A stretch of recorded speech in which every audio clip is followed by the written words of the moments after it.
1917, and Europe is being ripped apart. War rages, millions have been killed, and many more have been mutilated for life. A whole generation crucified in the name of rival empires. It seemed as if the whole world were about to collapse into a permanent nightmare, and then Russia rose. The Russian Revolution not only changed the course of the war, but changed the course of the whole history of the 20th century. It showed, albeit briefly, that there was an alternative to war and to capitalism. The Tsar ruled Russia with an iron fist. He ruled over a vast empire. Most people worked on the land as peasants, but in the cities there grew a huge and powerful working class. The war organised the peasants into soldier battalions. It also pushed people to breaking point as both workers and peasants came close to starvation. The entire economy was subordinated to the war effort. It was women who began the revolution in February 1917 as they poured onto the streets calling for bread and herring. As the protests and strikes grew, people began to demand the removal of the Tsar. After days of strikes and protests, the Tsar was forced to resign. The provisional government that replaced him was full of right-wingers, landlords and the wealthy. They pretended to support the revolution, wearing red ribbons in their buttonholes, while all the time plotting to end it. But there was also the growth of a new democracy, a real democracy growing from below, the Soviets. The Soviets were assemblies of working class people, real direct democracy from below. Here, decisions were made by a show of hands. Workplaces were occupied by these mass assemblies. But no party yet called for these mass assemblies to take power. Then, in April, Lenin returned. He had been in exile, but for 20 years he had worked on building a network of working class activists, fighters who were committed to revolution. For 20 years, the Bolshevik Party had led strikes and protests from below. They'd won a significant minority of the working class, but now the question was, could they win the majority? Lenin called for all power to go to the Soviet assemblies. He said that Russia should be governed by a network of mass assemblies of workers. The problem was that the workers were still electing the Mensheviks to lead the Soviets. The Mensheviks would never call for the Soviets to take power. Meanwhile, the provisional government continued the war. The rich and their generals, sensing weakness in the revolution, decided to push back.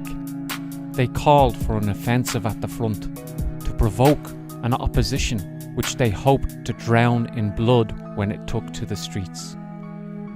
In the July days, 500,000 workers marched to the Soviets, demanding their own leaders take power now.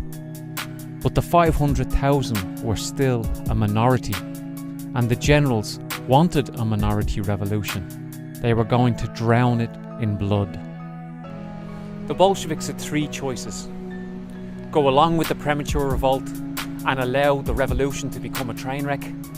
They could have abstained from the protest because they didn't agree with it, but then they would have discredited themselves. Or option 3, go on the protest but argue that the time wasn't right for a second revolution. The Bolsheviks chose option 3. They stood shoulder to shoulder with workers, sailors and soldiers, but they tried to calm the protests down. If the 500,000 on the streets had tried to take power alone, they would have failed. Many of the most militant and committed workers were angry with the Bolsheviks, but they had made the right call. The ruling class struck back. They arrested Bolshevik leaders, jailed the machine gun regiment. Lenin went into hiding while Trotsky was in jail. By August, the ruling class generals felt bold enough to attack the revolution. By this stage, the provisional government was in the hands of a man called Kerensky, who fancied himself as a bit of a Napoleon, balancing between left and right while taking all executive power into his own hands. But General Kornilov had other ideas. He would overthrow the provisional government and murder everyone in the Soviets. He promised that they'd all end up at the end of a rope. The provisional government panicked. The Mensheviks realised they needed the Bolsheviks to organise the defence of the cities. The Bolsheviks could have said, "No, you jailed us, we won't join the fight."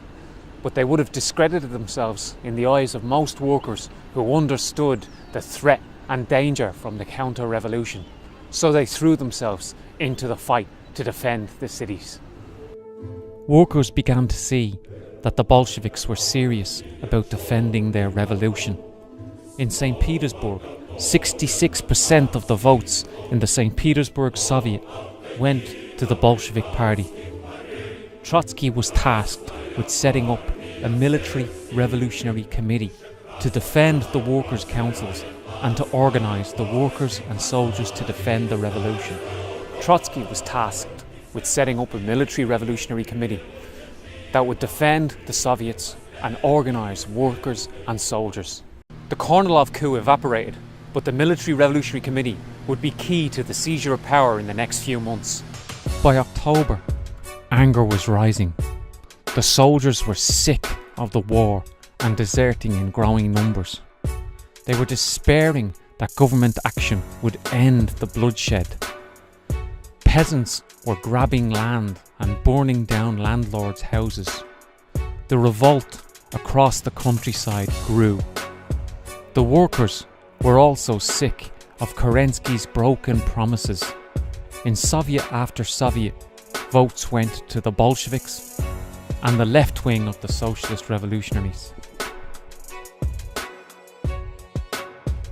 But arguing for taking power and taking power are two different things. Some of the Bolshevik leadership got nervous, but Lenin pushed for the Congress of Soviets to take power. In the days before the October Revolution, the Bolsheviks organised hundreds of mass meetings where working class people were asked, "Do you want Soviet power?"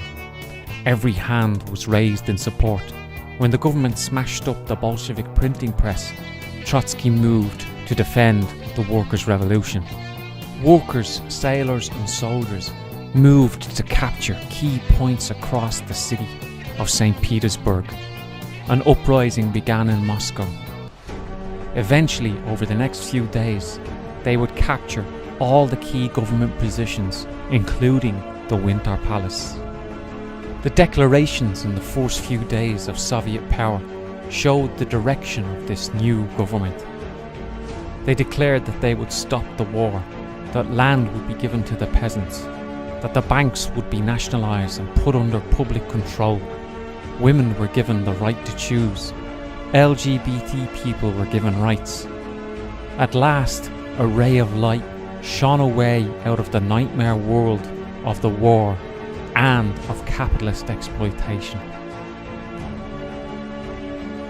The revolution faced many challenges as capitalism fought back, both external and internal enemies.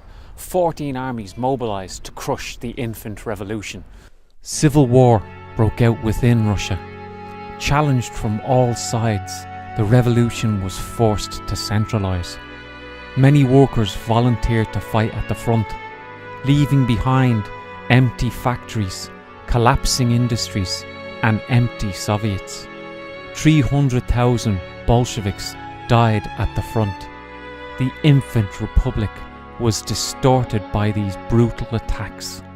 In the end, the workers didn't hold on to power. The level of suffering was just too great.